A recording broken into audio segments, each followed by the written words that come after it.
Hello friends. तो आज हम एक नया वीडियो लाए हैं जिसमें हम समझेंगे understanding React hooks a comprehensive guide with code examples. तो इस वीडियो में हम रिएक्ट हुक्स के बारे में समझेंगे कि रिएक्ट हुक्स क्या होते हैं, और प्लस हम उसको कोड एग्जांपल्स के साथ समझेंगे। ठीक है, तो इसके स्टार्ट करते हैं। तो सबसे पहले हम इंट्रोडक्शन टू रिएक्ट हुक्स करते हैं कि जो हुक्स होते हैं वो एक्चुअली रिएक्ट हुक्स जो होते हैं उनका काम क्या होता है और वो क्या होते हैं। ठीक है, तो स्टार्ट करते हैं। What are React hooks? React hooks होते क्या? तो रिएक्ट हुक्स बेसिकली फंक्शंस हैं जो आपको अलाउ करते हैं कि आप स्टेट और दूसरे रिएक्ट फीचर्स को फंक्शनल कंपोनेंट्स में यूज कर सकें। पहले तो स्टेट और लाइफ साइकिल मैनेजमेंट सिर्फ क्लास कंपोनेंट्स में ही होता था, लेकिन हुक्स ने फंक्शनल कंपोनेंट्स को भी ये फीचर यूज करने की पावर दी है, जिससे जो ज्यादा पावरफुल और रीयूजेबल बन गए हैं। तो ये था रिएक्ट हुक्स की हुक्स होते क्या हैं। अब हुक्स होते क्या है वो तो समझ लिया, बट वो क्यों होते हैं, कि रिएक्ट हुक्स का यूज क्या है वो समझे तो उसको समझते हैं। तो पहले से कॉम्प्लेक्स लॉजिक और स्टेट मैनेजमेंट रिएक्ट में क्लास कंपोनेंट से हैंडल होती थी। क्लास कंपोनेंट्स काम तो कर लेते थे, लेकिन उनसे कोड लंबा और लेस मॉड्यूलर हो सकता था। हुक्स ये कंसर्न्स को एड्रेस करते हैं बाय प्रोवाइडिंग एक क्लीनर और मॉड्यूलर अप्रोच से साइड इफेक्ट्स और दूसरे फीचर्स को मैनेज करने का। तो ये होता है कि रिएक्ट हुक्स का यूज क्या है। तो अब इसी को आगे समझे, तो बेसिक्स हुक्स के बारे में समझते हैं। तो पहला तीन बेसिक्स हुक्स को हम समझेंगे। एक है यूज स्टेट, यूज इफेक्ट और यूज कॉन्टेक्स्ट। तो सबसे पहले स्टार्ट करें यूज स्टेट से। तो हम अपने कोड एग्जांपल के साथ समझते हैं कि यूज स्टेट क्या होता है। तो सबसे पहले हम देखें तो हमने यूज स्टेट को रिएक्ट में से इंपोर्ट करवा लिया है, और हमने फिर एक काउंटर का फंक्शन क्रिएट किया जिसमें हमने यूज स्टेट यूज किया है, कॉन्स्ट, काउंट, सेट काउंट और यूज स्टेट। अब मैं यूज स्टेट के बारे में आपको बता दूं यूज स्टेट क्या होता है। यूज स्टेट बेसिकली एक जो स्टेट है उसको मैनेज करने के लिए हुक होता है। तो जब भी स्टेट जो अपना अपडेट होगा उसको वो री रेंडर करवाता है। तो ये होता है बेसिकली यूज स्टेट का काम। ठीक है, अब हम इस कोड एग्जांपल को देखें ध्यान से।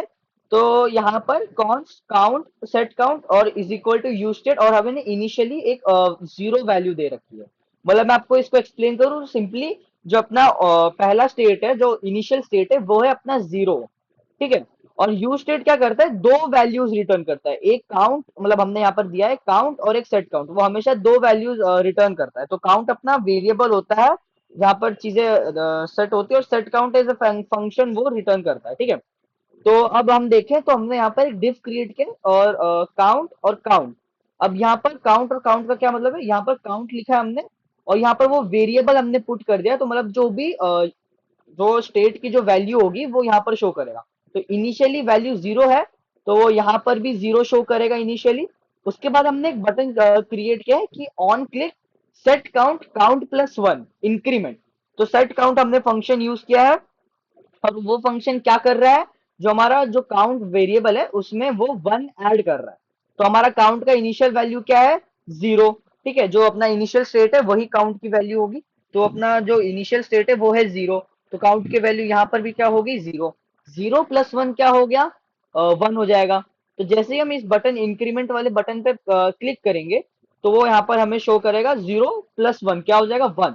तो बेसिकली यहाँ पर जो काउंट काउंट काउंट लिखा है, तो यहाँ पर काउंट वन शो करेगा। क्यों? क्योंकि काउंट की वैल्यू, जो अपनी काउंट है उसकी वैल्यू अब वन हो चुकी है। तो ये बेसिक सा हमने कोड समझा था यूज स्टेट से, जिससे हम अपने स्टेट को मैनेज कर सकते हैं, और वो री रेंडर स्टेट कैसे दिखाता है।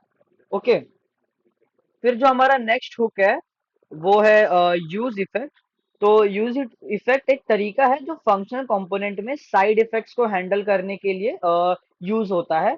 ये आपको कंपोनेंट रेंडर होने के बाद कुछ एक्शंस परफॉर्म करने या फिर अनमाउंट होने से पहले क्लीन अप करने की परमिशन देता है। यहाँ एक एग्जांपल है जिसमें use effect hook data fetch करता है, और एपीआई से कंपोनेंट माउंट होता है, और फिर स्टेट को अपडेट करता है उसके हिसाब से। तो मैं वो एक कोड एग्जांपल आपको दिखाता हूँ। तो ये एक कोड एग्जांपल है जो वही काम करता है कि हमें डेटा फेच करने के लिए हेल्प करता है यूज इफेक्ट से, और उसके हिसाब से वो जो हमारा यूज स्टेट यूज करके स्टेट को अपडेट कर रहा है। तो इसको ढंग से देखें एक बार, तो देखते हैं। तो हमने सबसे पहले यूज स्टेट और यूज इफेक्ट हुक्स को रिएक्ट से इंपोर्ट करवा लिया है। उसके बाद हमने एक फंक्शन क्रिएट किया है डेटा फेचिंग के लिए, जिससे हम अपना डेटा फेच करेंगे। उसके अंदर हमने यूज स्टेट यूज किया है, जैसे मैंने आपको पिछले वाले फाइल में बताया था कि यूस्टेट स्टेट मैनेज करने के काम में आता है। तो यहाँ पर हमें फिर से एक वेरिएबल और एक फंक्शन हमने लिया है, दो वैल्यूज रिटर्न लिए हैं, और हमने स्टेट इनिशियली कुछ नहीं रखा है। ठीक है। उसके बाद हमने यूज क्या है, यूज इफेक्ट हुक से, यूज इफेक्ट हुक का, उससे हमने एक एपीआई को फेच किया है। ये एक एग्जाम्पल डॉट एग्जाम्पल वेबसाइट है, उसकी एपीआई समझो, तो हमने उसको फेच किया है। यहाँ पर कोई भी एपीआई हो सकती है, अभी एग्जाम्पल। उसके बाद हमने यहाँ पर डेटा को अपडेट कर दिया, मतलब सेट डेटा से डेटा को हमने अपडेट कर दिया। तो जो हमारा डेटा फेच हो रहा है वो स्टेट, मतलब जो डेटा हम फेच कर रहे हैं, जो एपीआई से फेच कर रहे हैं, वो डेटा में स्टोर हो जाएगा। तो ये हो रहा है, और फिर उसी जो डेटा है उसको हम एक लिस्ट के फॉर्म में दिखा रहे हैं। तो ये बेसिकली इस कोड का एग्जाम्पल था। तो इससे हमने समझा कि यूज इफेक्ट किस तरीके से काम में आता है। फिर जो हमारा नेक्स्ट हुक है वो है यूज कॉन्टेक्स्ट हुक। तो यूज कॉन्टेक्स्ट हुक्स में क्या होता है, तो यूज कॉन्टेक्स्ट कंपोनेंट्स को अलाउ करता है वैल्यू कंज्यूम करने के लिए, जो कॉन्टेक्स्ट है उससे वैल्यू कंज्यूम करने के लिए, विदाउट प्रॉप ड्रिलिंग के बिना वो एक्सेस करने में हेल्प करता है। प्रॉप ड्रिलिंग क्या होती है, बेसिकली एक कंपोनेंट, मतलब सबसे मेन कंपोनेंट है, उसके अंदर समझो और एक कंपोनेंट है, उसके अंदर और एक कंपोनेंट है। तो ऐसे बार बार पहले कंपोनेंट टू कंपोनेंट पास पास पास पास होगा, तो वो होती है प्रॉप ड्रिलिंग। तो उससे वो बचाता है यूज कॉन्टेक्स्ट। तो आओ इसको कोड एग्जांपल से समझे। तो यहाँ पर सबसे पहले हमने यूज कॉन्टेक्स्ट को इंपोर्ट करवा लिया है रिएक्ट से, और उसके बाद हमने कॉन्स्ट क्रिएट किया थीम कॉन्टेक्स्ट। इसमें हमने रिएक्ट के क्रिएट कॉन्टेक्स्ट फंक्शन से इनिशियल वैल्यू लाइट रखी है, और फिर हमने थीम कंपोनेंट क्रिएट किया है फंक्शन। उसके अंदर हमने यूज कॉन्टेक्स्ट का यूज करके थीम कॉन्टेक्स्ट जो है, जो ये थीम कॉन्टेक्स्ट है, इसको इसकी वैल्यू ली है, मतलब क्या, लाइट। तो ये थीम में जो वैल्यू क्या स्टोर होगी, लाइट। अब हमने सिंपली रिटर्न में पी एक क्रिएट किया और उसमें करेंट थीम, और फिर ये थीम को हम डिस्प्ले करवा रहे हैं। तो ये जो थीम थी, इसमें हमने थीम कॉन्टेक्स्ट का जो लाइट था उसको हमने यूज कॉन्टेक्स्ट के थ्रू एक्सेस किया था। तो बेसिकली अगर हम इस कोड को रन करते हैं तो वो हमें करंट थीम लाइट दिखाएगा। ठीक है। तो इससे हमने यूज कॉन्टेक्स्ट को भी समझ लिया। तो आज के लिए इतना काफी है। बाकी के जो आगे के जो एडिशनल हुक्स है और कस्टम हुक्स हैं, और उसके बाद भी जो टॉपिक्स है, उनको हम अगले वीडियो में समझेंगे। तो तब तक के लिए दैट्स इट।